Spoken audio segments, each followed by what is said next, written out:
Ceci est un livre audio autogénéré par Google. La collection de l'ADAE. Cette collection est l'aboutissement d'un travail réalisé chaque année par les membres de l'ADAE, tous dirigeants, cadres ou administrateurs d'entreprise et intéressés par tous les thèmes relevant de la gouvernance et l'entreprise. Elle a principalement pour but d'aider les chefs d'entreprise françaises, ses décideurs ou ses cadres, à répondre à leurs questions sur ce que peut être une bonne gouvernance réaliste, possible et effective, qu'ils peuvent mettre en place au sein de leur entreprise. Par ses travaux et cette collection, l'ADAE apporte les idées, les réflexions, les meilleures pratiques et recommandations, pour les soutenir dans la mise en place et l'amélioration de la gouvernance de leur entreprise. L'ADAE en bref. Pionnière, l'ADAE, Association de dirigeants et administrateurs d'entreprise, a été la première association créée sur le thème de la gouvernance en France, 1996. Son but est de renforcer la compétitivité, le développement et la pérennité des entreprises françaises. Elle est centrée sur le thème de la gouvernance et entreprise, regroupant ainsi dirigeants, administrateurs, cadres supérieurs et cadres d'entreprise, de start-up, PME et ETI. Son rôle est d'accompagner les entreprises françaises d'une manière opérationnelle vers une meilleure gouvernance en les informant, formant, première formation d'administrateurs qualifiés en France, et diffusant les meilleures pratiques ainsi que les recommandations pour une bonne gouvernance dans nos entreprises moyennes françaises. ADAE MDE 70 rue de Cortambert 75 116 Paris. www.ad.asso.fr Contact ad@ad.asso.fr. Dans la collection de l'ADAE. Gouvernance et éthique des affaires, Marc Chambaud, Daniel Korfma et Georges Nurdin 2012. Gouvernance et contrôle interne, Marc Chambaud, Daniel Korfma et Georges Nurdin 2012. Gouvernance et filiales de groupe, sous la direction de Marc Chambaud, Daniel Korfma et Georges Nurdin 2013. Gouvernance et investisseurs en capital, sous la direction de Marc Chambaud, Daniel Korfamt et Georges Nurdin 2014. Code de gouvernance des entreprises moyennes, françaises, collectif de l'ADAE sous la direction de Marc Chambaud et Daniel Korfma, 2014. À venir. Gouvernance et start-up. Gouvernance et fusion-acquisition. Gouvernance et pilotage par les risques. Gouvernance et évaluation du conseil d'administration des PME.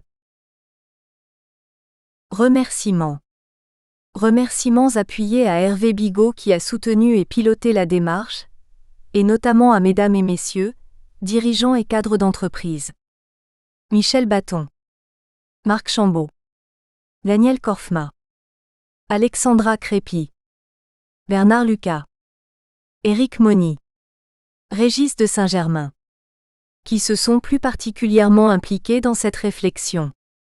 Remerciements aux membres de l'ADAE, qui à divers titres et en séance plénière, ont pu apporter leurs réflexions et contributions. Avant-propos. L'intelligence économique n'est pas uniquement de la science-fiction, ou une nouvelle affaire à la mode. C'est une réalité et un outil qui s'impose de plus en plus à l'entreprise française moyenne. Aujourd'hui plus que jamais sous pression, celle-ci doit faire à l'ouverture des marchés, la mondialisation des échanges, l'apparition de nouveaux concurrents, de nouveaux produits, où tous les acteurs semblent jouer le même jeu mais n'observent malheureusement pas les mêmes règles.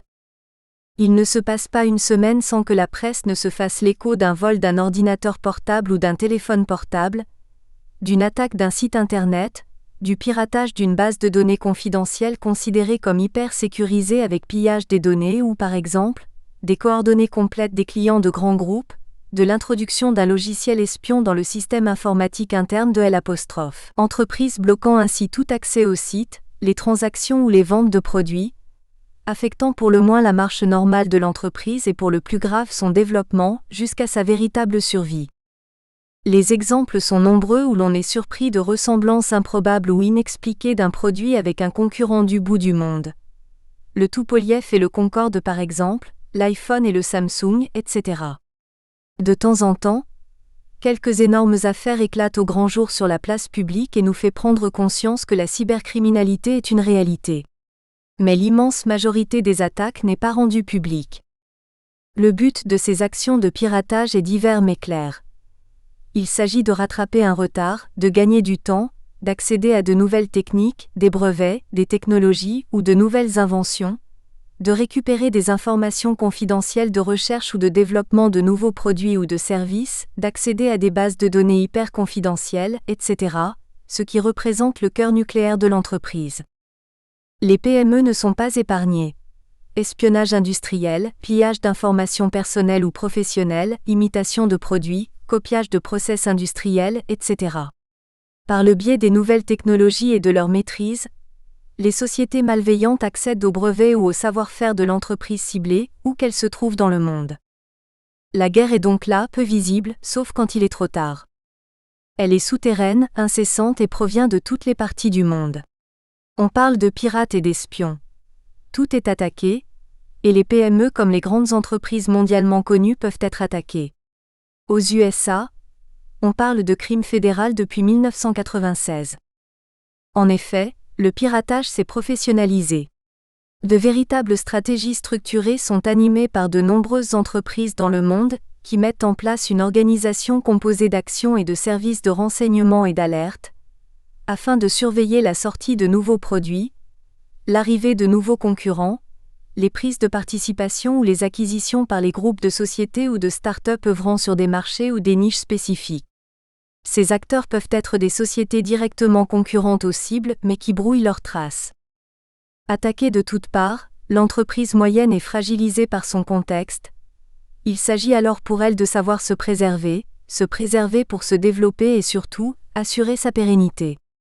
Se renseigner permet de mieux préserver ses intérêts et de gérer les menaces provenant de l'extérieur et de l'intérieur de l'entreprise. La moyenne entreprise fait état souvent d'un manque de moyens en ressources, de déficit de méthodologie ou d'organisation et d'outils.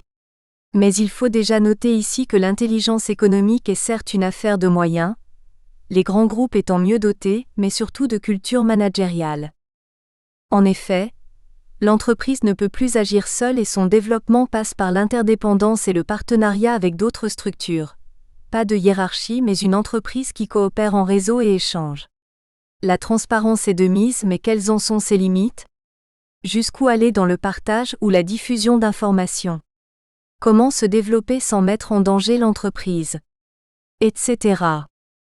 Dans cet ouvrage est donc abordé l'ensemble des thèmes liés à l'intelligence économique et la façon de les aborder par les sociétés moyennes françaises.